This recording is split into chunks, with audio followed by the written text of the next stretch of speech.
My name is Lily, and I'm the Provost of the Royal College of GP's North East London faculty responsible for leadership. Today's Health Creation Festival is a collaboration between 6 organisations, the NHS North East London Clinical Commissioning Group, Health Education England's North East London Training Hub, Queen Mary University London, the Greener Practice London, and the Royal College of GP's North East London faculty, and the Bromley by Bow Health Centre, the cradle of health creation, which is hosting this festival. I wish to open with a quote by the physician Avidus Donabedian, who said, "System awareness and system design are important for health professionals, but they are not enough. They are enabling mechanisms only. It is the ethical dimension of individuals that is essential to a system's success. Ultimately, the secret of quality is love. You have to love your patient, you have to love your profession, you have to love your world. If you have love, you can work backwards to monitor and improve the system. Today is about love and courage to make changes in our world that our world is asking us to make." My colleagues will say more. Hello, my name is Jeeves Vijay Surya, and I am one of the faculty of North East London Royal College of General Practice. I'm the Honorary Secretary. I'm here today to talk a little bit about what we're trying to achieve, which is bringing together people to try and find new solutions, to talk about the issues that we are facing. Like many others amongst us during the pandemic, I would cycle through the estates around my practice and see so many people in small enclosed spaces with limited access to green space, who faced huge levels of deprivation and challenges accessing healthcare, amongst various other things. Those are challenges that everyone working in East London has encountered. They are the challenges that we will be facing for the next decade. And as we move forward, the college wants to be a place where we come together to find solutions and new answers to the questions that we are facing, to find ways of improving equity, access, to address some of the issues that not just our communities and our climate face, but the healthcare practitioners facing this challenge are facing as well. I'm really glad to be joining you here today, and thank you so much for spending the time here with us as we work together to think about these issues. Hi, my name's Dr. Jagan John. I'm a GP in Barking and Dagenham. I'm the North East London CCG Chair and the Regional Director for Personalised Care for NHS England, the London region. So I'm really excited about this event, which is all about change, which is all about future scoping what it matters to not only us and us as individuals, as professionals, but also what matters to, most importantly, our patients and residents, particularly for our community. And this is all about change, and this event is all about change. And you're going to hear some fantastic speakers talking about trauma-informed care. And I had a GP and some of our colleagues thinking, why is this event about orthopedics? And actually, then I realized, actually, there is a lot more we have to do. And how do we make changes in not only our working environment, but most importantly for our residents, and of course, having an impact on our local environment. As an organization, as a health organization, this is all about embracing the change, making sure we understand and support our communities, but most importantly, understand our professionals who are on the front line, working day in, day out, trying to make a difference. And as you know, the world is in chaos at the moment. You hear about the war and the impact it's having on human behavior, as well as not only on our families, as well as our professionals. And it's really important that we address all of these collectively together so that we find an approach that is not only the best to support our professionals, but also most importantly, that we support our residents in the best way possible. The movement of personalization and personalized care really embraces this approach of holistic care, really embracing not only our views of what healthcare should be, but most importantly, understanding what our patients and residents' views of what has the greatest impact in their lives. And I think This is a big learning environment, and as an organization, we are here to support this movement of change, which is about equity, which is about addressing the health inequalities, but most importantly, making a healthcare system that embraces our fantastic population and diverse population, and with all of its needs. Thank you, and thank you for joining us. And I look forward to carry on the journey with these fantastic individuals and their teams. Thank you, Jay. Hi, everyone. I'm Kavita. I'm a GP in Newham, and I'm also the Newham Training Hub clinical lead, part of NEL Training Hubs.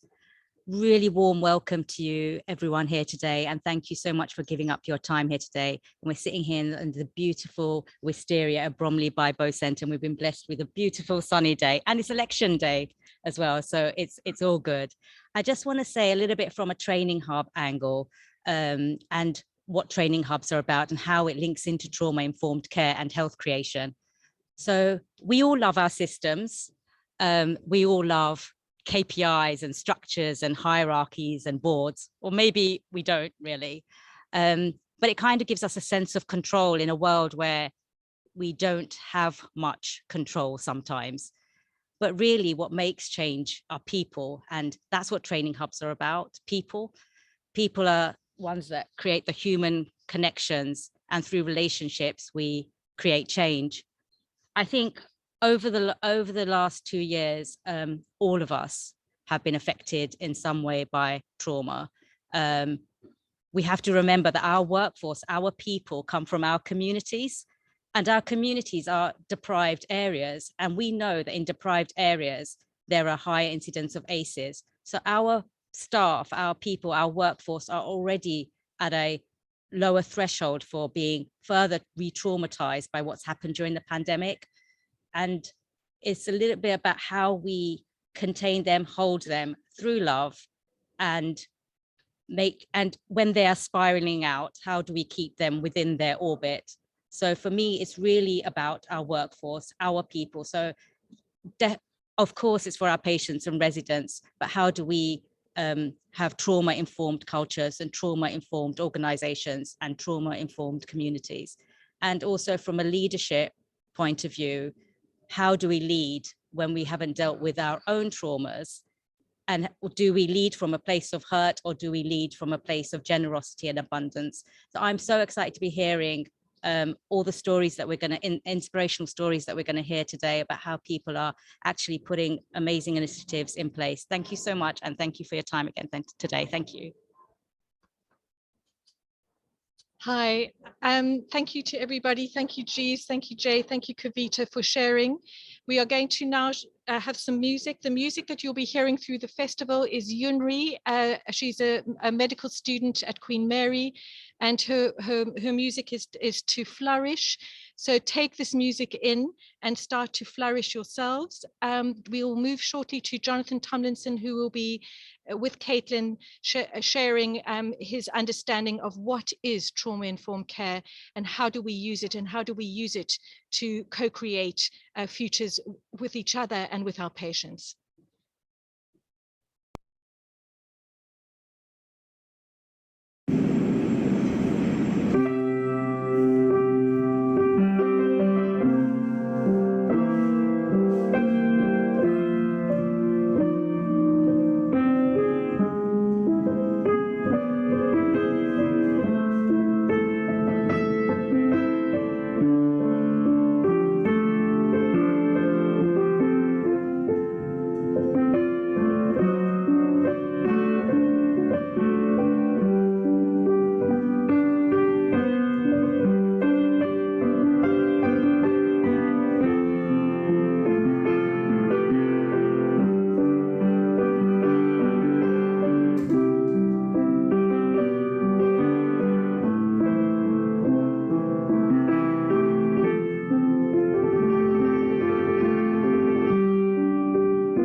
everybody, and thanks very much to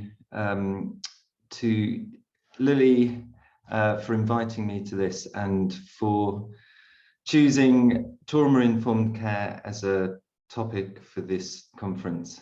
I think it feeds into the theme of the conference about love and compassion and a kind of care that's better for patients and the people who work in primary care and all of healthcare, because personally speaking, as a GP who's been practicing for 21 years, it's transformed my practice like nothing else. So this morning, in partnership with Kate, also known as Caitlin, but usually called Kate, we're going to give you some patient and GP perspectives on what trauma-informed care is and why it matters. And hopefully this will leave you all kind of feeling that a lot of what you've been doing already is trauma-informed care. And there are some small but profound changes that you can take away that will make your care even more trauma-informed and make you feel more kind of resilient as a result. So I'm Jonathan Tomlinson. I'm a GP at the Lawson practice in Hackney. And I'd like to introduce, or let Kate introduce herself as well. I'm going to stop screen sharing so you can see us. Yes, hi, I'm Kate. I don't know if you can see me. We can. You can. Okay, great. I live at the Amy Winehouse Foundation, where I have lived now for 2 years, and I have been through various institutions, supported housing and rehabs and detox, battling a ketamine and crack and heroin addiction. And the foundation has given me a safe and supported and loving place where I am now able to go to university, volunteer at Brook, sex education charity, as well as help Dr. Tomlinson on the importance of trauma-informed care. But before we start, I would just like to recognise that I appreciate that I am a white young person, and sitting in the Lawson practice, I know that I am not representative of all patients by no means. And this foundation has given me a lot more support than most people. However, it has allowed me to get to the point where I'm able to speak to you today and hopefully give you some insight into how trauma functions for me and perhaps other people, and kind of add the human back into the textbook. Yeah. That's brilliant. Thank you so much, Kate. Yeah, I'd just like to back Kate up there and say, I've realized that a background of trauma during early childhood and development and within intimate personal relationships is a factor in maybe 60, 70, or even 80% of my consultations.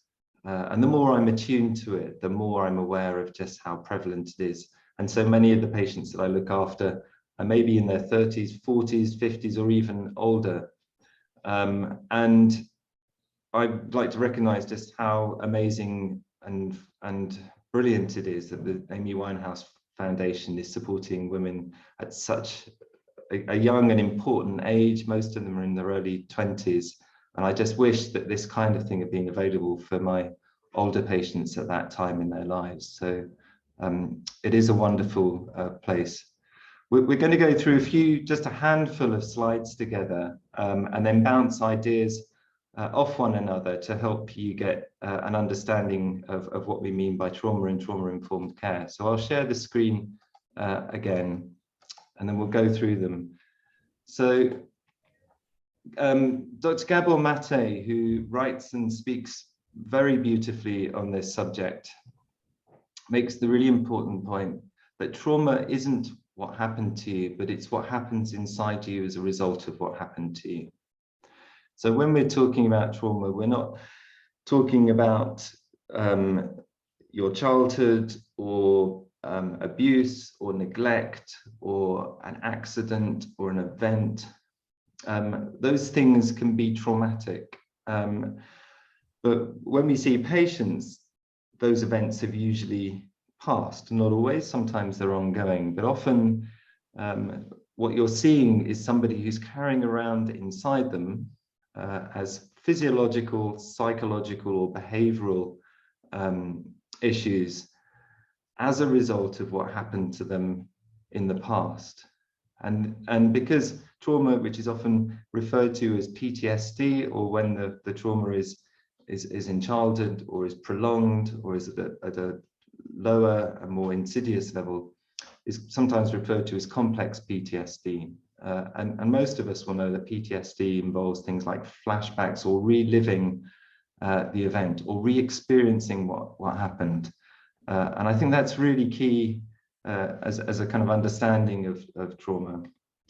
And trauma-informed care, just to clarify at the beginning, it's not therapy. So I'm not a trauma therapist, and patients don't get trauma therapy, even if what we experience together is therapeutic. And it's not going over or trying to find the details of what happened in the past, although often, and especially if patients feel safe and they trust you and they have time, they will tell you and they will talk about it. And trauma-informed care is not just for trauma specialists or even just for clinicians or GPs.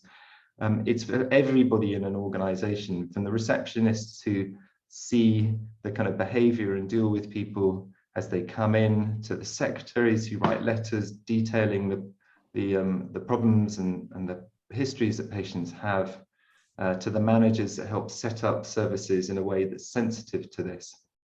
And trauma-informed care is attuned to the presence of trauma. As I said, it's up to 80% of all the patients I see, and many of the staff I work with. It understands the ways in which trauma affects people, and it's underpinned by safety, trust, choice, collaboration, and empowerment. And whenever I teach, I always do this with a patient who can speak from first experience, and it's for everyone. Kate, do you want to add anything to this, or just say what it means for you? Yeah, I just wanted to say that in my experience, the reaction that I got from traumatic events in my life was always considered as a badness. And this was never direct, because the traumas I was experiencing were so normalized in my life, and no one saw them as trauma or events. And it was always about my resulting behavior right in that moment, which people never explained to me was as a result of something. It was just who I was. And this badness inside of me was being reinforced by being told that my inability to concentrate, my rebellious attitude, or sleeping all the time, my anxiety or my social anxiety or my depression, my mood swings, wasn't because of these events. It was because I was chemically imbalanced, and I knew nothing about trauma. But the people that did know, the professionals, told me that that's just the way it was through labels and diagnosis. So yeah, I think that's just quite a interesting, yeah. So you felt sort of judged by your behavior rather than sort of understood in terms of what had happened to you? Absolutely. And I think there's such a pressure to look at the symptoms and what are the symptoms in front of me and how can we kind of sort those out, because that's quite easy. We have medication for that. But often, if you don't sort the root, it's just going to stay the same. So I think it was always, and when stuff didn't change because the root hadn't been looked at, there was so much dismissal, because it was like, well, nothing's working, so we don't really know what to do now. And yeah, there was a lot of judgment for me not being able to change. And how long did this continue until the idea of trauma began to be introduced in your kind of conversations with professionals? All the way up. Since 14, I was put on antidepressants off and on, and every time I went back, the dose was increasing. And the only time the first time that trauma was introduced was in rehab. But mainly since I got to the Amy Winehouse Foundation, when they saw drugs and all of this stuff as coping mechanisms for something that was a lot bigger, and it took for people to say what happened rather than what have you done, for me to realize that it wasn't just me, it was something that had happened to me, which I think is a really big thing to understand, that some things out of your control can create these reactions in you that you need to protect and kind of put on this facade, this armor, so that you can then face the world. And that armor is the thing that people see, and they don't look beyond it. And that is so frightening for the person that's going through it, because it's like no one understands this. Thank you. Yeah, that's so clear. Thank you. Look, I think this leads us on to this quite nicely, Kate. This is a slide about something called the window of tolerance. So between the two dotted lines is our kind of window of tolerance. If you imagine your sympathetic and parasympathetic nervous system, when you get excited, you have sympathetic arousal, and you're kind of ready for action. And the opposite would be your kind of parasympathetic, kind of slowing right down, things, what we might call arrest and digest.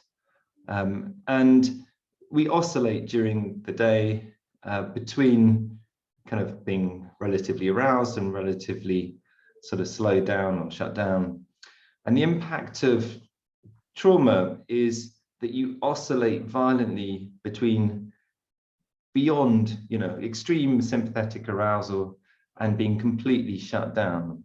And the reason this happens is because we've evolved to have a nervous system that protects us. So the fight or flight response is to run away or to defend ourselves. And as a child who's kind of growing up in a frightening environment, who can't run away and can't escape, they hold this sympathetic fight or flight inside and they can't discharge it. So it becomes, there's no one to talk to about it. There's no way of escaping. So it becomes internalized. And the other way that we kind of protect ourselves, or our nervous systems protect ourselves, is to shut right down and to switch off and become numb or dissociated from the world. And these, during a dangerous time or during traumatic experiences, these are life-saving protective reflexes. The problem is when they continue to operate when you're no longer in that situation. And so what you experience is, as in the slide, a mixture of physiological, psychological, and behavioral kind of effects that happen. So go on, over to you, Kate. Sure. So I think a really interesting way of understanding this, and someone in the house said this the other day, was when a traumatic event happens, it's like a veil immediately covered their eyes, and this veil was the traumatic event. And no matter what they did next, they would always be seeing life through that veil. They would be seeing life through the knowledge that terrible things are capable of happening, and that bad thing is out there somewhere and it could happen to me again. And I think this is a really interesting way of viewing the trauma world, because independent of my mind, my body is trying to prevent anything like that from happening again. And fight or flight and hyperarousal and hypoarousal was something that has dictated my life since I was 15. And it was almost like I was always preparing for something to happen. And it came through for me in anxiety. It was like I was being held hostage by fear. And it's a fear of something that you can't see, but are constantly anticipating. And I was always predicting the worst possible outcome, because the worst possible outcome has happened before. And if I see the danger everywhere, I'm not going to get caught out. And this used to be constant, this intrusive tsunami of physical effects. And that was totally debilitating, because my heart felt that it was beating out of my chest. I'd be paranoid that everyone was looking at me and I would shake. And this was nearly always accompanied by my head bombarding me with comments about how embarrassing and bad I was. And this prevented me from going to the supermarket, from meeting up with friends, from going to school. And when I was really bad, it even stopped me from going to the fridge. And when none of that worked, when going outside was just scary, I would then shut down, because it was like, if I can't function like that, I can't function at all. And that's kind of how these things showed for me. And it's really scary, because it's like nothing I do, my body feels like it's fighting against me. So you just kind of give up. And Kate, did you also sort of suffer the opposite, the kind of just utter exhaustion and sort of being shut down or dissociated or cut off or completely numb? Absolutely. It's like it's like the veil, it's like a fog that just covers, and it's like, I'm not present, I'm with you, but I'm just not here. And again, it's something you really can't control, and it's so frustrating when it happens, because it's not like you can just snap out of it, and you can get triggered by something so small, and it's like you're just not present in that moment, you're just not there. And sometimes you don't even realize you're doing it till after, and you're like, what happened for that last 2 hours? Where was I? And it makes interactions really hard, because people can see it. So yeah, it's another really debilitating thing, and it can happen at any point quite quickly, which is the other thing. Yeah, it can be very sudden. And so with all of this kind of going on, I like to kind of think that sometimes the problems that we're seeing in diagnosing the anxiety, the panic, the OCD, the obsessive compulsive behavior, the emotional lability, and then some of the physical problems, maybe irritable bowel syndrome, bladder problems, including incontinence, chronic pain, numbness, unexplained seizures, and so on. We see these as problems, but sometimes these are kind of protective reflexes. And then there are kind of behaviors and things that people do to try and deal with the symptoms.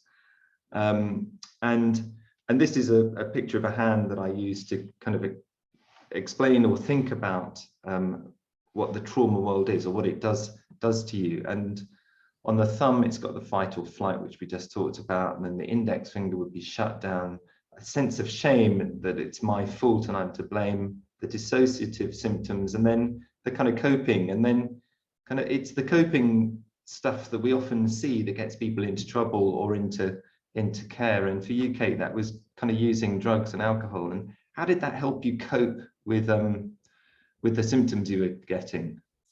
Yeah, I think there's two things that I want to say about this hand. The first thing is that toxic shame can be kind of confirmed when you're not believed. When you're saying, I'm feeling this, and someone else is being like, well, I'm not entirely sure that's right, or you're not believed, or you're not seen, and you're not heard. And so you start to distrust yourself, and it really can feed into that toxic shame.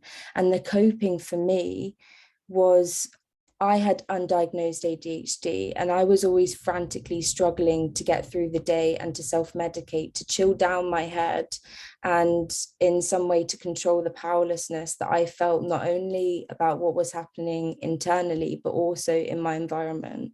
And my coping strategy wasn't always drugs, that it was an eating disorder, sleeping, TV, Candy Crush. And when I finally found drugs, I felt that I could relax. I felt that I could feel safe. I wasn't completely dominated by life, and I could allow bad things to happen without being present. And the way that I see addictive behavior is now as a mechanism to slot into normal life. And the scariest moment for anyone with these behaviors, whether that be self-harm or drugs or eating or any of them, is the moment that it stops working. And I was trying to self-medicate, which was something that I was always told was biology. and the other stuff that was happening was never dealt with. So I often remained the same. Yeah, thanks. I mean, we were saying when we talked about this yesterday, I was saying that in our practice, we've run services for patients with opiate addiction for about 35 years, and at one time had nearly 100 patients who were on substitution therapy, and every single one of them had a really significant background of trauma. But it was never kind of described in that way. It was always the addiction clinic, and the problem was always the addiction. And there was, for a long time, I think there was very little, or certainly not enough attention on what purpose was the addiction serving, what problem were these people trying to solve by using these drugs.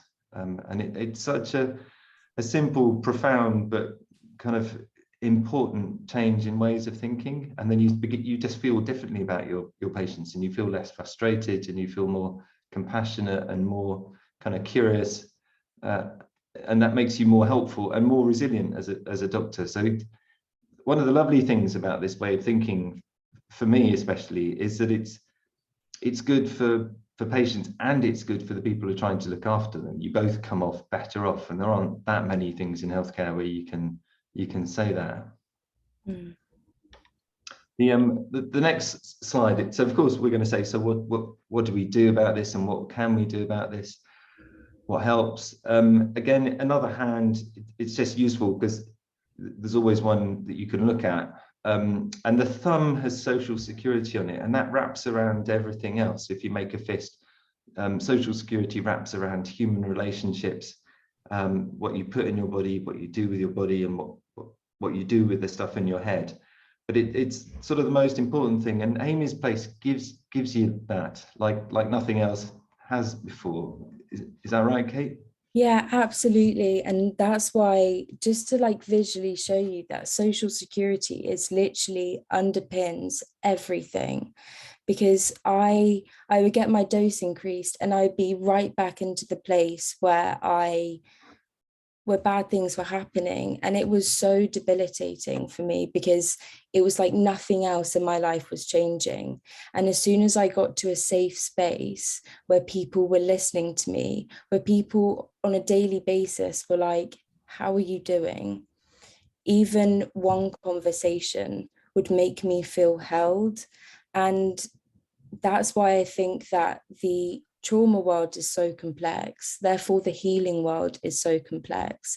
And if the medical world put more time into realizing that there's no quick fix for trauma, there would be a lot more patience. And I think your patients feel that patience, and it's a slow process, but also safety can come at any moment.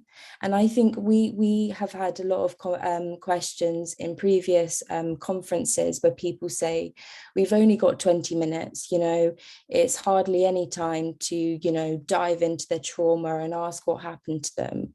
But what I think is really important to understand is that safety and kindness can be communicated in a few minutes. And I think I was speaking to Dr. Tomlinson yesterday about this one time when I was in the Lawson practice and I was being constantly dismissed. I was really emotional, and I was told to sit down, go to the pharmacy, come back to the GP surgery, and no one was listening to me. And I was in a lot of pain. And Dr. Tomlinson brought me into his room. He moved away from his computer and he said, "What's going on?" And that gave me an opportunity to be like, there is someone in front of me who is listening to me and actually cares about why I'm crying, why this is important to me. And I think just one other thing that I really want to communicate with you today is that all of these things you can't necessarily see, but the patient in front of you really feels them and experiences them. And it's so scary and frustrating when your body is responding to something that isn't there. And the people that can't see how you're feeling just say you're not trying. And trauma thrives in secret and is sustained by being unseen. And the importance of trauma-informed care for me says, I may not see it and I may not understand what I'm seeing, but I see you and I see how this is affecting you. And that must be really hard. I hear you. It's little things like that that can create that social security, that can create safety, even in 5 minutes. Yeah, thanks so much. I think from my experience, one of the things that's changed is that I've noticed is that doctors, myself included, when you're sat with somebody who's experienced trauma and they're hypervigilant, as you described before, or very anxious or highly aroused, that you start to feel the same stuff, irrespective of what kind of conversation you're having. And so the experience of the professional is that sense of unease and anxiety and feeling like you want to kind of flee or escape the situation. So your own kind of traumatic physiology is triggered by that. And one thing I've learned to do personally is to kind of be really attuned to that and think, okay, like if I'm getting these feelings, something's going on, and there's something going on in this room that isn't being spoken about, but that I'm aware of. And then you have to be able to kind of sit with that. And I think often the experience of people, especially when you're feeling quite hypervigilant, is that of rejection. It feels like the doctor you've come to see actually is trying to get rid of you, or would rather not be there, or is looking for some kind of get out, whether it's a prescription or a referral, or why didn't I just send you somewhere else, instead of being able to kind of sit with the discomfort in the room and say, as you said, like, what's going on, in a way that's, really sincere. Yeah. And really quickly, I just want to say that even though it's 20 minutes, it might be the only place that this person gets to be heard in their life. They might be dismissed everywhere they go, but for actually someone to look at them and actually hear what's going on for them is so impactful, because it doesn't feed into the toxic shame, and it says what you're feeling is valid and you are helpable. Because someone that is being dismissed starts to think that they're being melodramatic. And that's also why conditions can worsen, because they start to believe that it's nothing, because everyone has told them that what they're feeling isn't worth anything.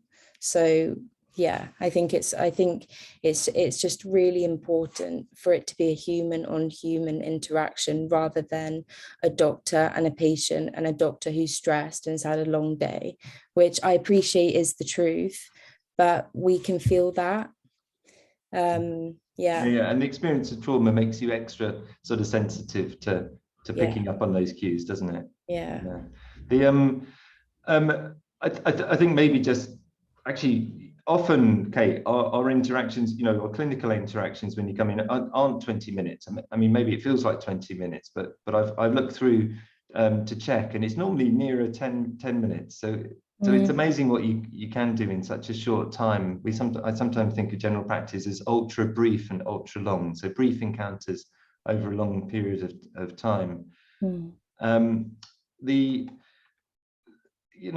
final slide sort of says, I think we need a compassion that stands in awe of the trauma that people carry, rather than standing in judgment at the way that they carry it. We've deliberately finished a few minutes early, just so that we can respond to any kind of questions or comments that anybody has. We normally have a lot longer to talk on this subject, so it's a short one today. But if there are any comments or questions for either of us, it would be lovely if you want to ask away. Jonathan, there are some comments and questions in the chat box that I am actually monitoring. Hi everybody, it's Shule Ganglish from NEL Training Hub. Thank you both for your great insight into trauma-informed care as well. It is amazing. So we got one comment from Rini, actually, saying thank you, Kathleen, for joining us, sharing your story and honesty. Really appreciate hearing the patient voice. We don't hear it enough in these forums. We got another comment from Louise. I agree, it's really helpful to reframe behaviors that people described as challenging as survival strategies. There is a question from Camille. What about people who are not ready to see that their behaviors and emotions are related to trauma? They ironically feel dismissed by professionals going down what they see as a psychological route. They have to feel ready to hear the message and begin the extensive work it takes. And we have couple more, I think, from Dibesh. I think too often in medicine, we ask if people are smoking or drinking or using illicit substances, but very rarely we ask why. And then another comment, this is something I hear so often from Gay. This is something I hear so often. I hear so many patients who feel unheard, and it manifests as anger, frustration, shouting at professionals. They are immediately dismissed. Me taking the time to listen gives them a glimmer that someone is listening and cares. Kindness and compassion is really important. Couple more old comments are coming in at the moment, but did you wanted to answer maybe that question about what if people are not ready? I'm going to say a few things and then Dr. Tomlinson, you can go in, but what I will say is that they may not be ready because they've never been given that space. And I think you can't force it. If they're not ready, all you can do is be kind. And you can have this consistency of when they come in, they see you. So they know that after a while, the rapport builds up. And if stuff does come up, you have given them the impression that it is safe. And so when they get to the point where they're like, I can't do this anymore, which people often get to, that's when you can come in and that's when you can start discussing the options. But all you can do is open up that safe space with kindness and compassion, and you shouldn't force it. I think that, but I don't know what you think. I completely agree. One of the problems I had when I first got into this subject was pushing too hard and trying to say to people, but like, look at what's happened. No, doesn't it now make sense? And it didn't go down very well, actually. I would totally agree with you, Kate, that it will come out if patients feel safe and they trust you. And if you're really struggling, then safety and trust is what you need to work on, not trying to explain trauma to patients. So I don't think trauma-splaining is particularly useful unless it's specifically kind of asked for and it's part of a collaborative kind of exploration about kind of making sense of stuff. And one of a previous patient I taught this with said, like, trauma is a very, very difficult pill to swallow, because it would be so much nicer if you just had something simple for which there was a pill that was going to fix it. You know, that's so much easier than thinking, you mean all the shit that I've been through in my life so far is responsible for the way I feel and for what's going on. Like, that's a really, really big thing to take on, which is why trust and safety and collaboration is so important. Mm. Bernice, was there anything else? Do we have time for one more? Just other kind of comments coming in. It is just a lot of appreciation of your insight and sharing your experience in terms of the comments. I think I'm going to hand over to Lily, given the time is now 10:15, if that's okay. Kate, thank you so much. That was wonderful. Thank you. Thank you for having me, guys. Thanks a lot. Bye.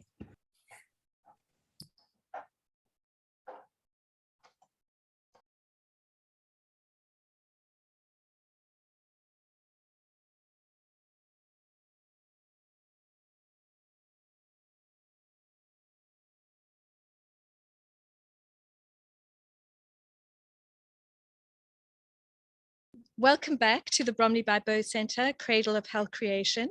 We are now going, and thank you, Jonathan and Caitlin, for your presentation and for the contribution that you've made to our learning today.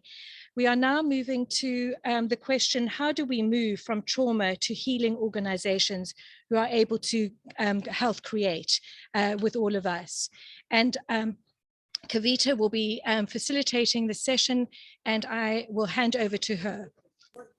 Thank you, Lily.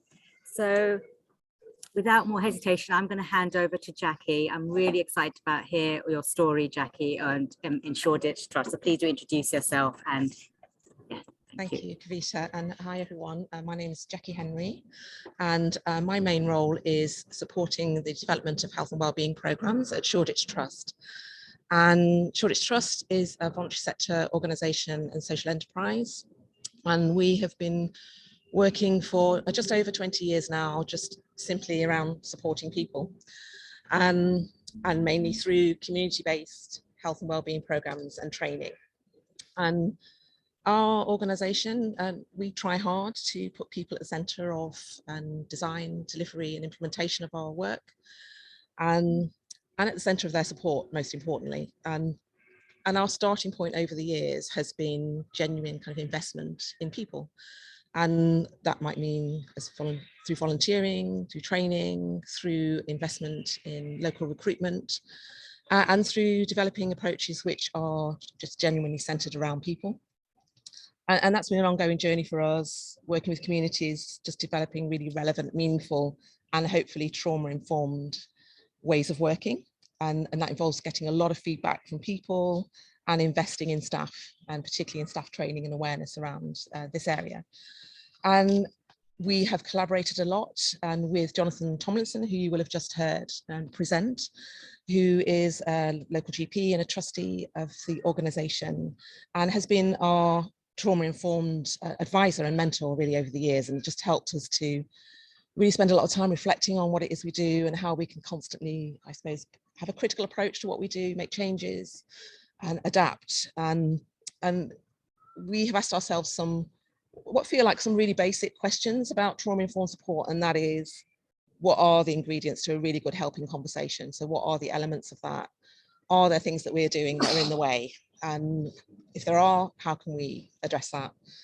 And we've looked at our processes, and particularly at our first contact with clients, where we realized it was just becoming a bit of a data collection exercise. So a tick box, lots of questions, lots of measures, and we felt we were just really coming away from what we were about. It was starting to feel irrelevant to get to know the person and putting them in the centre. At worst, it was making people feel judged and diminished, and just really unable to talk about really sensitive, difficult issues.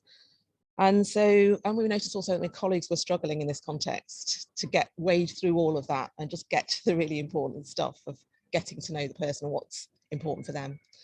And so I guess what we've done is made a decision, even though we know we've got to evidence our work, we've made a decision that we need to kind of transform it a bit and just think about, we still do the essentials of data collection, but we want to prioritise, and we do prioritise now, more enabling conversations, coaching conversations, listening, and using that strengths-based approach and guiding and enabling people to look at their strengths and to really look at the life areas that are important to them. And we have developed something called a Flourishing Scale, which we feel has come away a little bit from standardized measures and more clinical measures that just don't feel right for our setting. And that's just a really broad discussion on, allows the person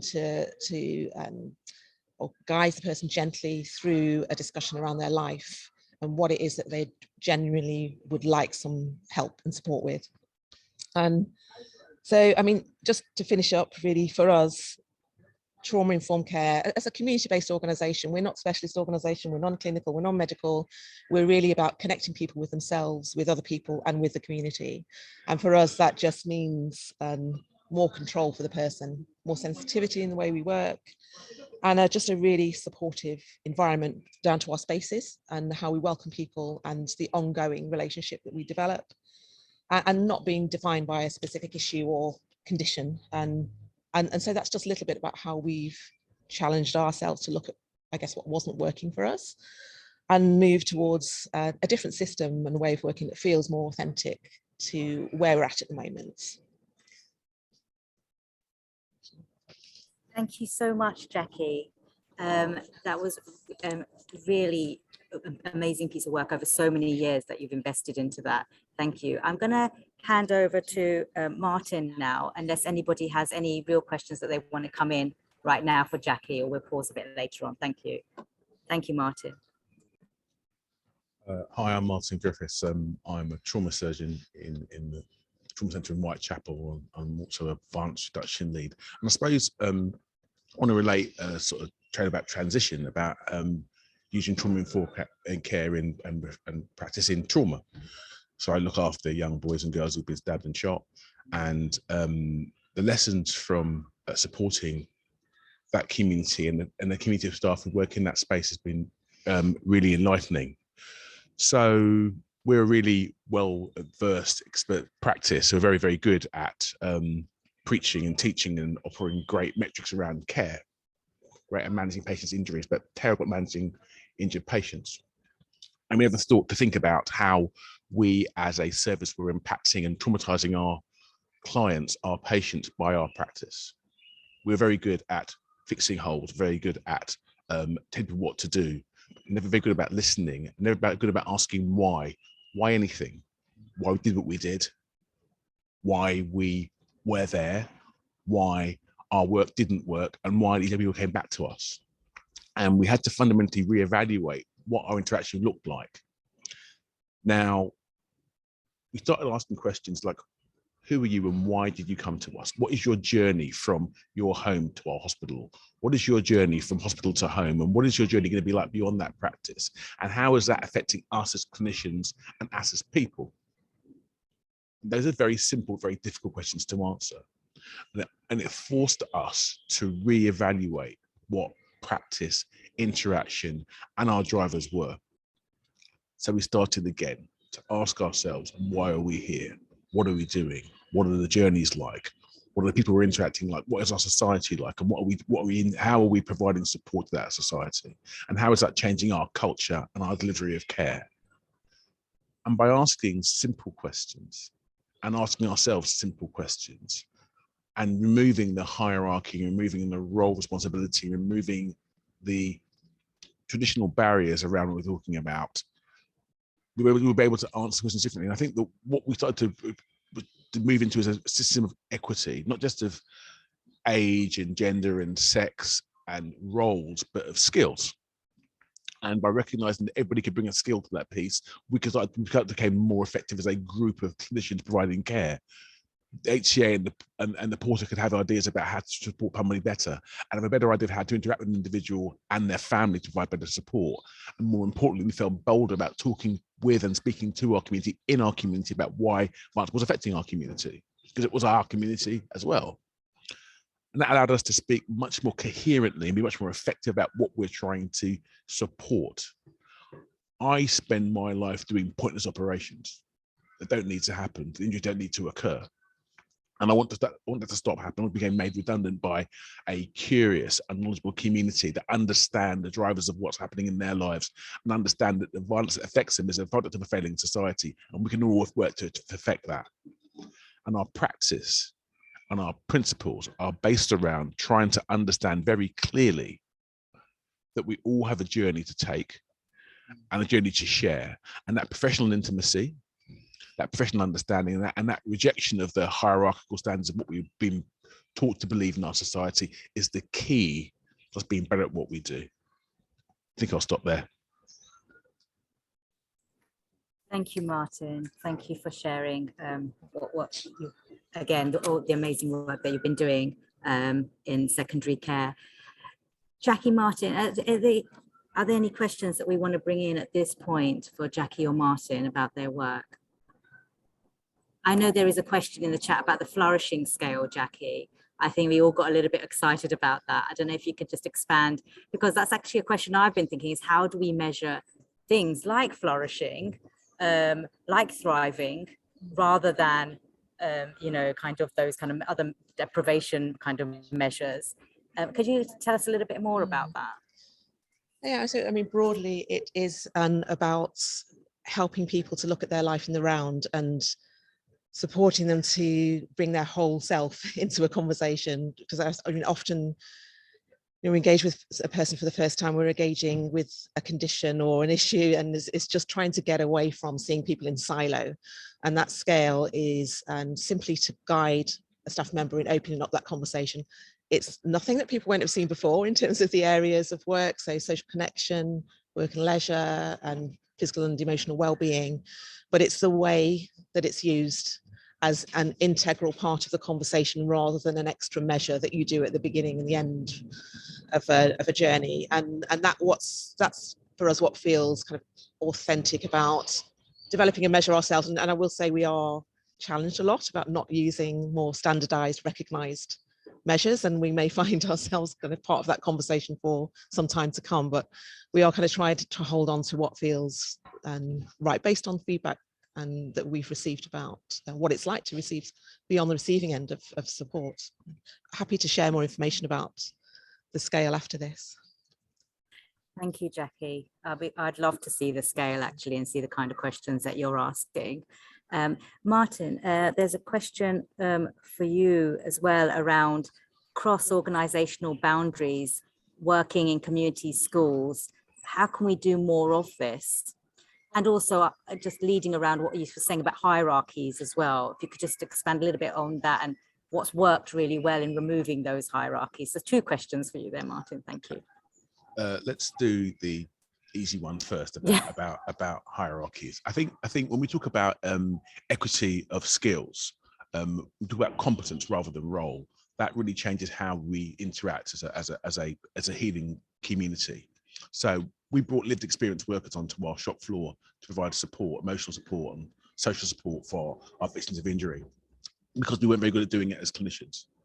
And these individuals had very different backgrounds. They weren't medical, they weren't social care, they weren't legal enforcement. They had lived experience, they'd been touched by the criminal justice system in the past, and they had a lot of understanding of the drivers and also the narrative around it. The phrase is culturally competent, culturally relevant rings truly in this conversation. But their emotional intelligence and the diversity of ideas they brought to the conversation was transformative, because the impact was visible to all concerned, and that fostered a sense of respect based on competence and your relevance in that space, and that changed the nature of the dynamic. So people started talking to you in terms of your ability rather than the hat you were wearing at the time, and that changes the nature of your communication, intent of your practice, because you start becoming more important about how we work as a collective to solve a problem rather than how we individually play roles. And that plays into the second question you asked about organizations. They very much have their own backstory and their own culture and their own trauma, and those organizations need to heal if they're going to interact more effectively. A lot of what I've done in working across multiple agencies has been about trying to understand those cultural backstories, to understand why certain people have this built-in hopelessness about talking about violence. It's just a big problem, we can't resolve it.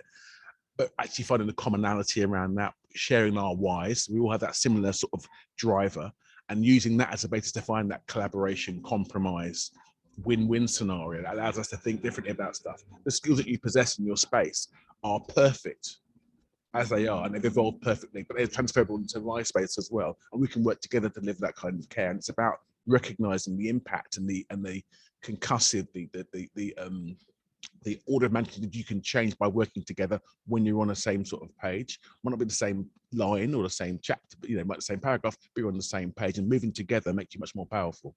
Thank you, Martin. Thank you. I agree. And I love that backstory and cultural competence. It's so important to know where people come. And you've got one more question, Martin.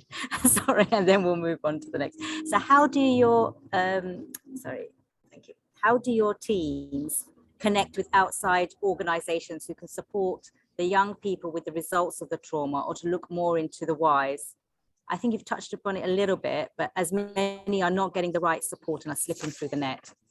Really interesting question. I think a lot of what we've done was the traditional thing about commissioning doesn't work very well. I'll speak louder. I think we've given up trying to commission. We co-produce and we celebrate and we share and transform. So rather than saying this is our model, we say, what can the community teach us about this challenge, and how can we work around it? what have you done in the past and what's worked, and can we translate that into more effective practice, and how we support you by doing this in a more effective manner. Expertise sits everywhere, and so does deep knowledge. And I think that what we have to be is more humble and take and share that knowledge and expertise, because it's about hyper-local solutions that work for you, work for me, and they can work for us. And if we can have that communication, we can be much more effective. So for me, when we hear about a community organisation that's working well, we celebrate and share that. And if we can provide that in the organisation with support to be more impactful, that's great. But what we've done is set very, very, very, very generic ideas of what we think things should feel and look like, and I invited organisations into the space to provide their solutions around it, and we provide support around that space to make sure that care is authentic and fits the local scenario, rather than it being a generic one size fits nobody sort of solution. Yeah, thank you so much, Martin. And I think we've gotten a lot of feedback about how there's such a different perspective for professionals. Can I just move on to Angela, sorry. Lily's just pointing out in the wrong order. So Angela, thank you so much, Angela. Thank you. Hi, I'm Angela Burns. I work for Tower Hamlets Council in the public health team. And my main role is around, I guess, a combination of strategy and commissioning, specifically around public mental health. And so I kind of landed in the area of trauma-informed approaches by accident last year when we received funding from our national government to focus on prevention and promotion for mental health. And it's starting to become an interesting, or like a more popular and well-known topic at least in Tower Hamlets, and I think definitely across different parts of London too. But I think I've been grappling with what does it mean for public health? And I guess for the background, just in case people aren't super familiar with generally what public health does, is we work across a range of areas. So it can range from COVID to sexual health to mental health, like I was saying. And it's most of the time about summarizing evidence or generating evidence that can be then used to inform things like commissioning decisions or a strategy or a new program. And I think with trauma-informed care or approaches, what's becoming more like in the forefront for me is that it's changing what evidence means and who's considered to be knowledgeable, what do we consider to be a viable solution for something, what do we consider to be a good outcome. I think that those kind of shifts are really what makes trauma-informed care useful as a kind of shift in mindset. And I'm seeing it a bit in the way that we've done some of the commissioning with that funding that I mentioned. So we really wanted more people to engage in like mental health promoting behavior. But oftentimes a council might not be the most trusted voice for that, for what to do. And so rather than us kind of deciding and putting out messaging directly from the council, we worked with local organizations like Coffee Afrique, which you might hear from later, to bring a lot more of a relevant voice and not kind of like, obviously there is evidence, but there's also the importance of like trusted voices and being like not so, I guess, directive with what we want people to do. People need to be feeling safe and like powerful in order to be asked to change what they're doing, including with like taking up vaccinations or any other kind of health behaviors. So I think for me in public health, that's been kind of the main shift in thinking around what trauma-informed care can do for us.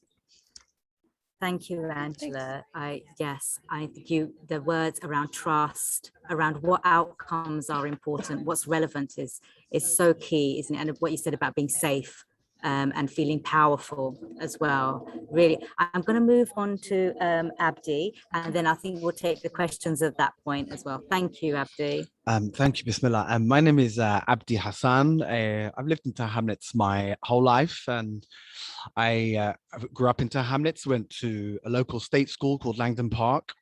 And I speak passionately about being a lived experience practitioner or someone with lived experience of of deep trauma, which is quite common in certainly my community, through surviving as a person adverse childhood experiences, addiction, I have SMI, and I speak proudly about what I've been through because in some way I've used my trauma actually to excel and to educate people about what these drivers are, as Martin was saying earlier, because what I understand certainly in my community, leaving a country that had civil war, Somaliland, is there is a lot of trauma and there's a lot of displaced people that arrived in this country in an environment at the time in Tower Hamlets where it was led by many people that were BNPs, quite serious levels of racism, structural inequality, and generally deep poverty. And what I know about certainly in Tower Hamlets as a resident of Tower Hamlets is that we still have the poorest children in the country. We have the highest ASB, we have the highest substance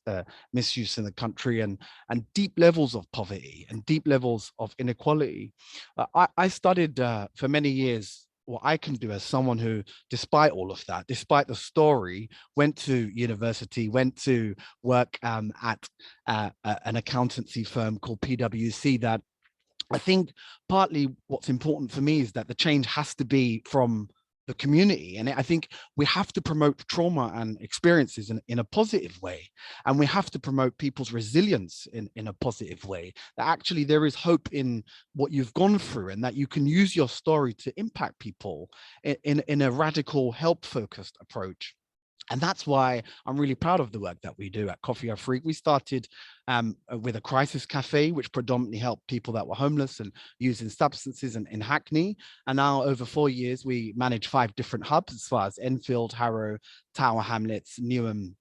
And I'm proud of our work because it involves daily challenge, it involves daily advocacy, it involves speaking truth to power about what trauma looks like, certainly for my community and Black communities, around housing overcrowding, around the fact that our young Black men are stopped and searched beyond any other groups, or have unemployment or structural racism through services, or over-sectioned or over-medicated. And again, as Martin said earlier, so many cases through violent crime that could have and should have been avoided if there was wraparound support, and intersectional, culturally competent wraparound support. And that's why I'm really happy that we've been commissioned by Angela and the Tower Hamlets Council team, because what I feel at the moment through supporting 532 people per week with different levels of challenges is that it's so important that the answers are co-created, are designed by people of color. And also I recognize that both primary care and secondary care services can't do it alone. I think we have to do things in a totally new way, because the pandemic has forced us to think differently and encourages us to try new things and pilot new ideas and test new models. And that's why I'm really encouraged by Whips Cross as an example, putting out a tender at the moment to have new violent recovery or community organizations working with young people in A&E who have violent challenges. But also this idea about, we have, I think perhaps because of cost of living and Ukraine and all the other global intersectional issues, a real time for us to do things totally radically different.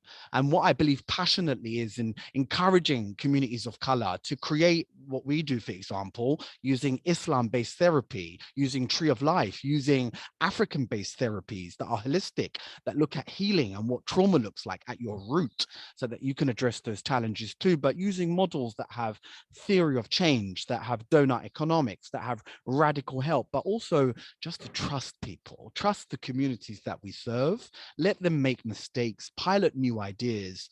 And also, as I said earlier, whether it's GPs or people at hospitals, chief executives, to really encourage minoritized organizations, but also encourage patients, and know that actually there is real power in giving people a choice and giving people options, and also respecting their faith in that approach. So I just encourage that radical thinking and that transformation and meaningful, measured transformation. Thank you, Abdi. I think that was really powerful, and it's so lovely to see that the trauma and the growth and the positivity that has come out of that for you. It's really inspiring. There aren't any questions for Abdi or Angela in the chat, but I don't know if anybody has any questions here, and then we'll move on to Chad, and then I think we can take some questions then. Thank you, Abdi. Thank you.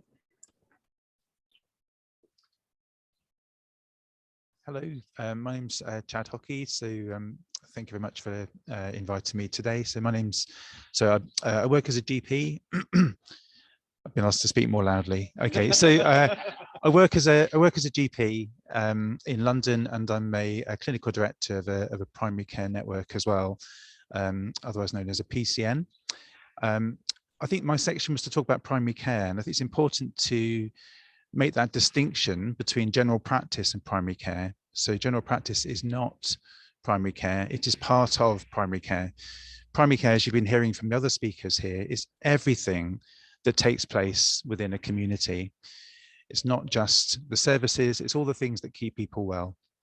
And so that's what I want to talk about now, because I don't think we can talk about healthier places and fairer systems without actually talking about systems. We've had in medicine for a number of decades now an approach of evidence-based medicine. We do things based upon evidence, we do studies, and we try and make changes based on evidence. But we've had 4 decades of reports telling us that we don't have fair systems, that we don't have healthier populations, and we're not making changes. So this has to be a conversation about change, how we can do things differently as a system, so that the next report in 10 years' time isn't the same as the one that we've just had. So it's worth just reflecting a little bit about why we're having this conversation, what systems are doing at the moment that's creating the kind of narrative that we're seeing. In my PCN, about 11% of the population, of the adult population, have diabetes, or they're pre-diabetic. They progress to have complications more quickly, vascular problems where they'll end up needing the care of vascular surgeons. 2 miles away in the same borough, that number's about 6%. That hasn't happened because these people have chosen to become diabetic. It's happened because of the circumstances of their lives, make it much, much harder for them to be healthy. This is stuff that we create as systems. So the very first step, if we're thinking about having a healthy system, is to own the problem. We build this ourselves, which means that we have to own it, really, really own it. Not just about numbers, not just about having a graph or in an abstract sense. It has to matter to the people that are rebuilding the system deep down inside them, in the same way as you've been hearing from the narratives of people speaking this morning. It matters to people. And there are ways that we can help people do that. I'm so lucky as a GP. I'm privileged because I get to hear people's stories every single day. Whereas the people that are building systems, the people that are redesigning systems don't have that privilege. So we can help them to understand the narratives of people's lives. The second step is to understand the causation. So we can't change the macroeconomics that give people different opportunities in their lives. That's beyond our control. We're not going to change that. But we can change the things that create uneven distribution of risk. So people have an uneven distribution of opportunity, but actually that exposes them to different levels of risk. We've seen that with COVID.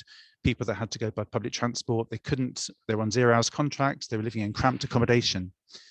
You've heard it from other speakers here this morning. And that then leads to the downstream consequences of different prevalence of illness. So illness and wellness aren't the same. And we've, as a system, historically have focused on provision of services. So everything is about downstream management of illness through a service. And that creates a power dynamic. So you have a service, it means that you are a service user.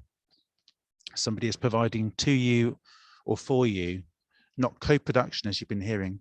And that's the thing that leads to inverse care, because to have a service, you need to have a service provider. You then have to have funding for that provider. And if the workforce isn't distributed evenly, you then end up with uneven care provision. But again, as you've been hearing this morning, service is just one part of the equation. There's so much going on in the community. As we're surrounded by people with phenomenal assets, there's so much happening within civic activity. These bits need to be brought into the equation as part of the thing which fixes to create healthier places. And then the third step I've put down here, power hungry animals. I think there's a song for everything, and that's the song for this bit. It's people that change systems. It's not going to happen on its own. And there are all sorts of ways that we can empower people, educate people, connect people in order to create fairer systems. So you'll probably hear a bit later on about health equity leads. There are ways that systems, rather than commissioning, could actually employ people to build the connections between the civic and the community and the service type partnerships. So we need to understand this as a system if we're going to change it. And I think meetings like this one that you're having this morning are so important. And it's so important we recognize that we all have a part to play through our connections and our networks. Every single one of us can influence somebody around us to do something that's different. Thank you. Thank you, Chad. As another GP as well, what you said about having that privilege of hearing those stories every day, just incredibly inspiring. There's lots of questions coming in now. So I just want to the first one is around Islam-based therapy. So a lot of interest around that, and who can they go to get some more information around that? Dan, to me, it's almost obvious because as someone who's just finished fasting for 30 days and practices Islam, of course, and prays 5 times a day, that it's something that is natural to me, of course. But I recognize that Tower Hamlets has a predominantly large Muslim community. It's the most practiced faith, and certainly in Hackney, Newham, and similar to in other faiths too, like the Christian faith.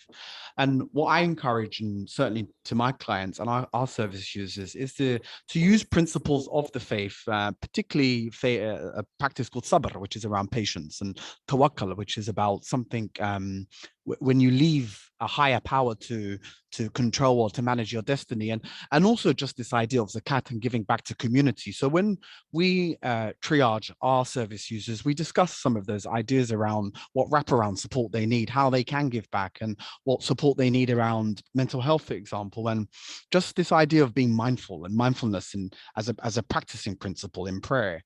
And I particularly focus on this with our latest hub, a young Black men focused hub in Tower Hamlets in Granby Hall.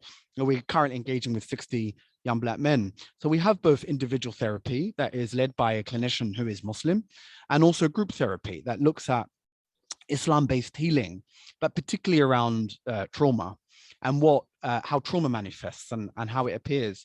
There are great organizations like Latif Project. They've just been commissioned by ELFT or Campus Wellbeing, who are part of ELFT, and similarly East London Mosque and other spaces.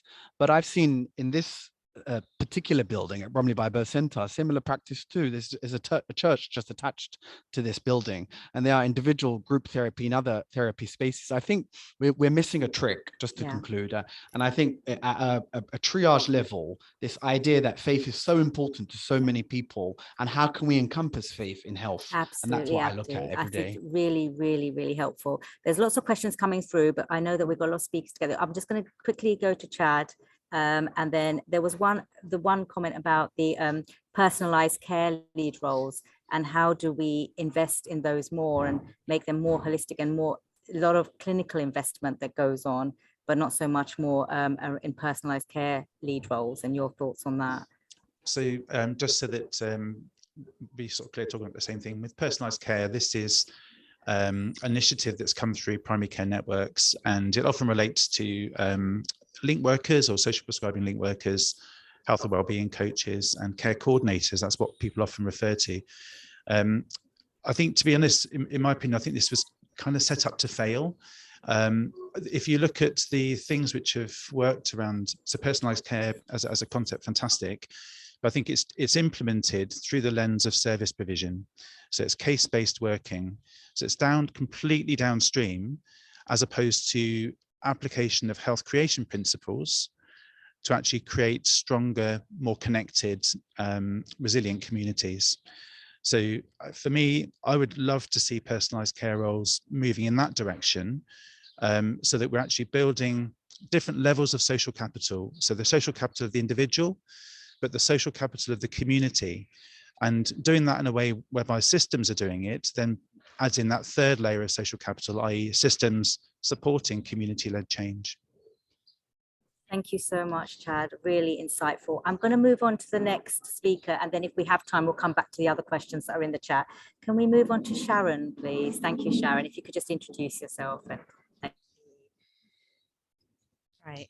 Hi, everybody. So my name's Sharon Christie. I am a GP in Barking, and I'm here because I need to talk louder, like everybody else.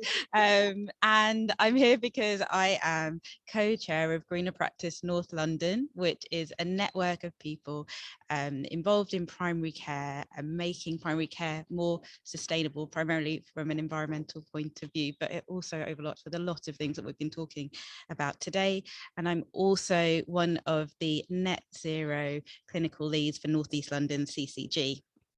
So what's made me feel so strongly about protecting our planet and doing this work, I think if you look globally, it's fairly self-evident, the changes that are happening in our world, the heat waves that are happening in India and Pakistan, but also locally, there's loads of ways that we can see the way in which the health of our planet is affecting our health day to day. So for example, we're here, Bromley by Bow in Tower Hamlets, we have one of the worst air quality levels in the country, and the air that we're breathing in right here, right now, day in, day out, is affecting our health. And that's about choices we're making about the environment that we build and create together. But that's not really the part that motivates me to do this work, because I think focusing on all of that can be quite demotivating. But actually, what's happening that I think is really exciting is that through networks like ours, so like Greener Practice, there are lots of people coming together to think about making solutions together, realizing the problems and then building solutions. So there are lots of different projects going on, not only in North London, but all around the country, to do with building community gardens, walking projects, cycling projects, loads of work with social prescribers and various other projects to try and build together a movement about creating healthier environments and protecting our planet, essentially. And I think it's really important to recognise that a lot of these activities, yes, are good for the planet, good for reducing our carbon footprint, but they're also just good for health in general. They just make sense. If we encourage people to cycle, walk, use public transport, they're doing more exercise, they're improving their cardiovascular health, they're improving their mental health, they're improving the air quality and probably saving money. Like, there's loads and loads of benefits to all of these things. And actually, I think it's really encouraging that NHS policy overall is also supporting these moves. So in 2020, the NHS released its net zero plan, and we are aiming to get to net zero for the NHS overall, both primary and secondary care, by 2040, which only gives us 18 years to do that. And that's super ambitious. But I think even the fact that that is there as a plan is really encouraging.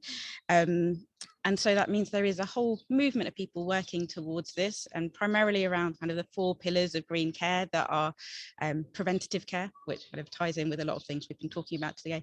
The second one is patient self-empowerment and patient-focused care, which is again what we're talking about today. The third is lean systems, and the fourth is low-carbon alternatives. So essentially what I wanted to get across is there is a lot of work going into this. I think it's very exciting, and lots of things will happen in the future, and I'm looking forward to seeing how this all takes place. Okay. Thank you, Sharon. Thank you. Again, doing so much incredible work in climate change and making it happen. I'm just going to take one question quickly. It's not for Sharon, it's just generally for everybody. And then we'll move on to Mark, who I think is our last but not least speaker. So it's just a question around actually, what does equality of opportunity look like? What is good or better? Is something that Dipesh has been struggling with. And what's the marker? What measure should we be using? Should it be more on a sense of community, which you cannot measure? So again, it's a little bit links in with what Jackie was saying about that flourishing measure as well. I don't know if anybody's got any thoughts on that question or wants to come in on it. It's a hard question. I'm going to pick on someone otherwise. Chad, yeah, is that okay? Thank you. Do you want me to repeat it? No, that's okay. Yeah, so Thank you, equality Jazz. of opportunity. I think for me, this should be the core business of systems. I actually, the fact that people have struggled with coming up with measures, I think is probably symptomatic of us being in a era 2 type thinking in terms of the approach towards systems. So we're in a land of performance management, aren't we? You know, so everything has to be measured. There has to be metric around things. That there are definitely measures. There are measures of social connectivity. There are measures of complexity. There are measures of empathy. And so I think it really comes down to this being a core guiding principle across everything. So of course we need services. Are we measuring the people that access the services, i.e., and the people that don't access services? So for example, you could look at numbers of consultations in people aged over 65 per year in a GP practice, and then cut that according to whether or not they're housebound. And I suspect that you probably would have a different number of consultations if they're housebound compared to if they're ambulant. So that there are loads of different ways that we can approach this in terms of using data to demonstrate that what we're doing isn't equitable. I think you can then start to look at the actual content of consultation. So in general practice, we measure numbers of appointments. We don't measure what actually happens within that appointment. And so it's not equitable for somebody to be getting a 15-minute appointment in a more affluent area and actually having coming out of that appointment, having been really heard and being empowered to make a change. And then somebody in a more deprived area having a 10-minute appointment, huge amount of complexity, and then not actually being able to be enabled to make changes within their life as a result of the constraint to that appointment. So it's really not so much about there being a single measure. It's more about, I think, about an ethos about why we're doing the measurement in the first place. Thank you, Chad. That was, yeah, really good and a hard question. Thank you, Dipesh. So could we move on to Mark, please? Thank you, Mark. If you could just introduce yourself. Thank you. Hi, everyone. My name is Mark Scott. I'm the Management Lead for Babies, Children, Young People and Personalised Care at North East London CCG.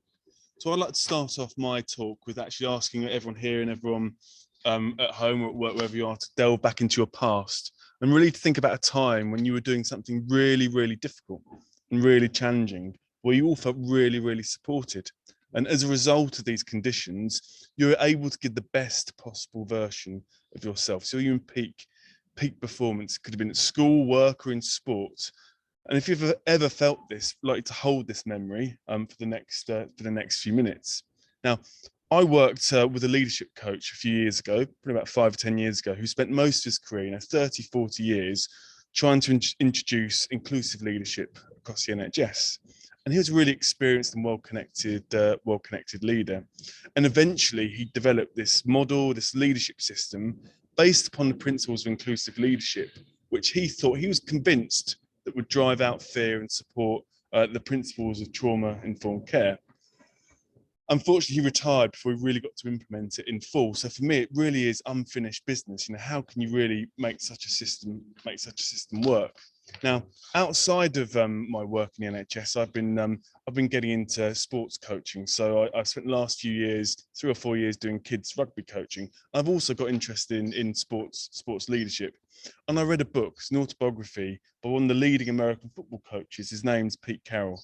And I just couldn't believe it. His leadership system and philosophy was exactly the same as my previous coach in the NHS. And actually, he'd become one of the most successful coaches ever in the NFL. And I just couldn't believe it.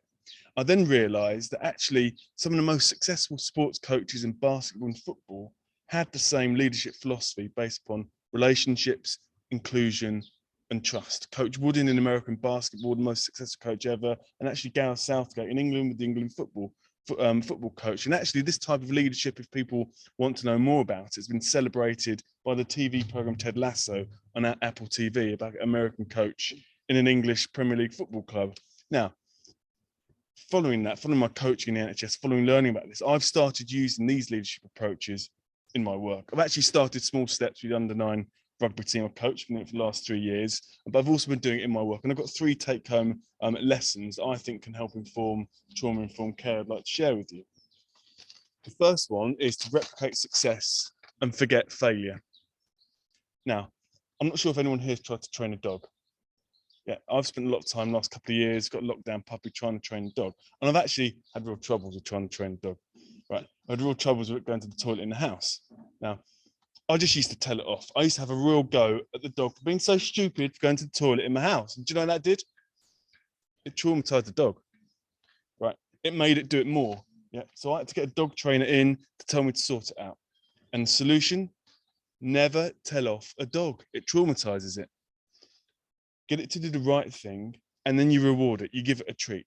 And the same works. All this coach, all the work I did with my NHS leadership coach and with these great sports coaches has this same principle to get great teams. You build confidence through replicating success. You don't blame and traumatize.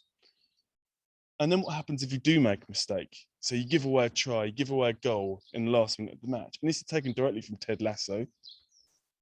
And it's another animal metaphor. Be a goldfish. They're the happiest animal in the world. They've got a 10-second memory. So forget your mistakes, save your energy for replicating success. That's lesson 1. Lesson 2 is about competition. So get people to compete with themselves, not at the expense of others. It's quite a short example, no animals involved. So work and life is competitive. Yeah. And often we think about competition as beating our opponents. Yeah. We do well at the expense of others. But these great sports teams, these great leaders, and the leadership philosophy from my old coach actually said competition is about striving to reach your own potential. Yeah, it's inward looking, and your opponents, they're other people, are there to help bring the best out of you. They're there to help. And my final point, my final take-home lesson, it really comes down to that memory I hope lots of you are holding about when you were supported to give the best possible version of yourself. Now, I know for me, I know the leaders, and it's often been teachers, it's often been coaches, and there hasn't been that many. But those who've done it for me, there's one thing they had in common, and it was that they offered maximum support whilst helping me do really challenging things. And they genuinely believed they weren't just there to deliver a service, they were here to develop people to be at their best. Now, my experience has shown me that it is possible to drive out fear and build confidence in our work, but it does need this different type of leadership. Thank you, Mark. And it's so lovely to hear a commissioner speak in that way and from such a different perspective. And I think we've got our strap line, Lily, be a goldfish. So great. Thank you for that, Mark. So I'm just going to just get some, there's a couple of other questions. So there's something about engaging with our communities. And I think if I could take it from Angela and Abdi here, everybody's doing amazing work, but very little capacity to engage, but some communities have very little capacity to engage with mainstream services. What can we do about this? I think an important word to keep in mind, I think someone said it earlier, is being humble. Going back to what I was saying about public health and thinking that we're kind of the experts on evidence, that we're not the experts in other people's lives usually. So I think that really important, at least from experiences I've had, to drop our assumptions about what we think other people know, what we think other people are capable of, and partner also with people that know more than us, like community organizations, not even organizations, it could be like a group of really passionate citizens. I think that that's probably a really important first step. Thank you, Angela. I think it's really important to first look at the facts, particularly around just touching on the equalities question. We know that in Hackney, as an example, that the CCG has commissioned in 5 years only 3 Black-led managed organizations in 5 years, which is quite a startling figure. We see at the Royal London Hospital that there is no one who is a board member or who is a director. Correct me if I'm wrong, Martin. Martin, who's black. But I don't know, but you can correct me. And then similarly, when you look at the issue of the about 1 or 2 at Elft and other services, I think my wider point is about in order to really correct some of the challenges that we know exist, we have to speak truth to power, and we have to look at the data and be data led. But answering that question directly around community organizations. I think that there has to be a degree of trusting community organizations, but also not pushing thresholds so high that, for example, compared to other organizations that are not minoritized, that almost others are challenged in a different way because of that lack of trust. I also think it's really important that commissioners and partners really understand that, as I said earlier, the solutions are within the communities that I know we serve.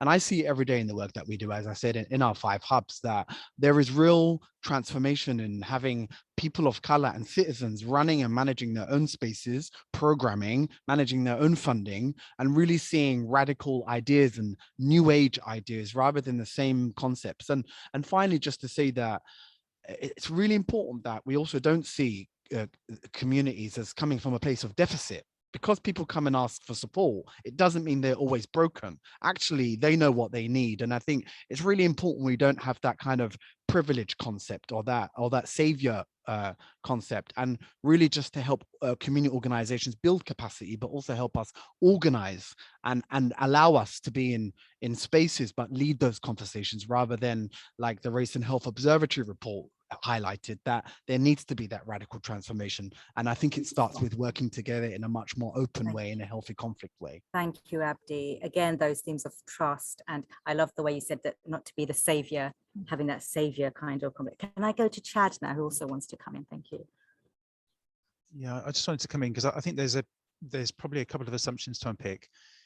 So I think the assumption of underneath the concept of engagement is an assumption of exclusion. And I know that elsewhere in the UK, there are, if you want to take it to an extreme, there are models where actually the general practice is owned by the community. So it's not about engagement. They own it. They own the practice. So it's theirs, and they employ the staff. So it's not a case of, you know, the doctor providing a service for them. They are employing the staff in the practice. And so I think if we're thinking about a model going forwards, like again, this, what's it going to be in 10 years time? That's the kind of thing that we could really start to support, really shift the power balance within systems. It's not about engagement, it's actually about ownership. Thank you, Chad. I'd love to hear a little bit more about where that's happened, actually. It sounds Wellesbourne down in Brighton. There's Hope Citadel up in Manchester. Completely different way of doing things. Jackie, is there anything you wanted to say around the community? Thank you. Yeah, I'll just add a little bit to that, really. And I suppose what resonates for me is that kind of principle of turning things on their head. And for us, we have done a little bit of work over the last few years around kind of truly citizen-led design, civic hub, innovation. And what that means is you're starting from a completely different point. And you have to kind of clear the decks in terms of your assumptions about how things work. And we've done a lot of work with young Black men, with men in general, just starting with a listening piece and working towards what is it that you want to design. And then the relationship is actually, what commissioners do you want to bring in order to talk to them about what needs to change. So those relationships are turned on their head, and it works slightly different in commissioned and grant funded work. And where you're working one-to-one with people in small groups, you've got less flexibility to kind of genuinely move towards a different way of working. But it totally resonates with me that it just needs to be underpinned by, a different way of designing solutions. And Martin, how about your role in hospital? I mean, how much direct engagement do you have with the communities, or do you think there's a need for that?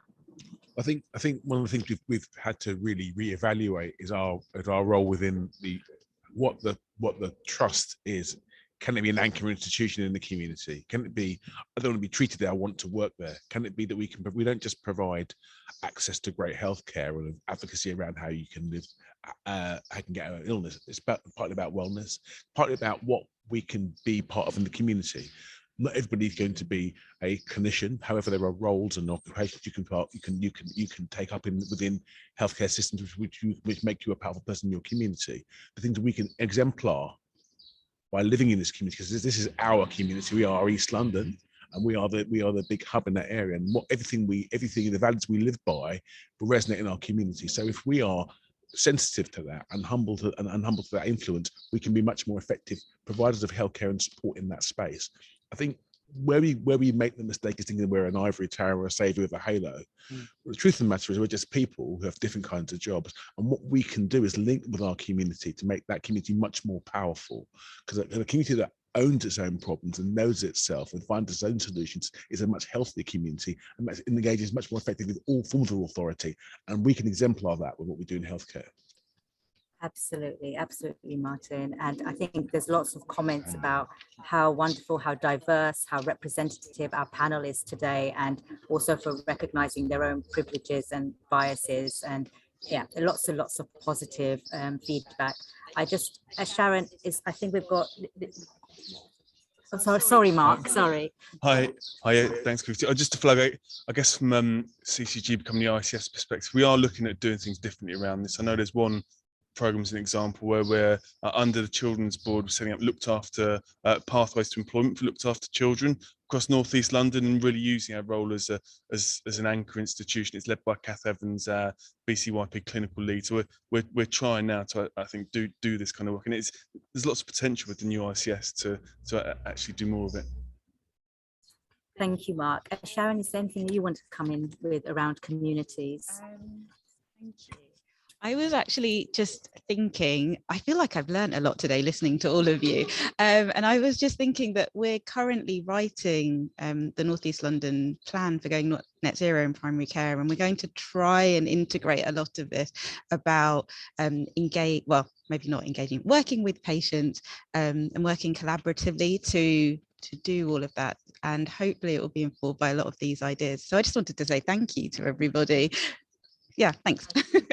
I agree, Sharon, you've all been a wonderful panel, and I think Lily's going to close it off. I just wanted to quickly say that, you know, everyone has been, it's a credible bravery around actually sharing what you've been through, and I think that's why people find trauma-informed care quite difficult as well, because there is a little bit of what you bring yourself out in and talking about it. And we've heard about systems, and we've heard about individual levels and ICS question. It's just been a brilliant panel. I'm going to hand over to Lily now. Thank you. Hi, I just want to say thank you to each one of you for making time to come today and to share what you've shared, and to Kavita for facilitating. It's really important, this conversation that we're having. And when we were thinking about this festival, we had to think, as we emerge from the pandemic, what is it? Are we reconstructing? Are we restoring? And we felt that the only thing that we needed to restore was trust, but that actually we're regenerating and we are building new from old. So each of you, you've contributed to a conversation that's building new from old. We move now into the next phase of this festival, and there's a break, there's a tea break for people at home or wherever you are. Please grab something. The music that you'll be hearing is from Woven Gold. They are a choir, a community choir, international choir made up of refugees and asylum seekers. And so listen to their music and contribute to them, and they'll be having a concert in Hackney, so the details are on the slide. And then in one of the other breakout rooms, there is breathing exercises led by the physiotherapist from Royal London Hospital, Hannah Hilton. So do that. And also there's an introductory film, it's 1 minute, telling the story of Ella Kissy Deborah, who died in Lewisham, and she died of asthma. She died of asthma secondary to air quality and to air pollution. So please listen to that. And I want to say thank you to everybody. Thank you.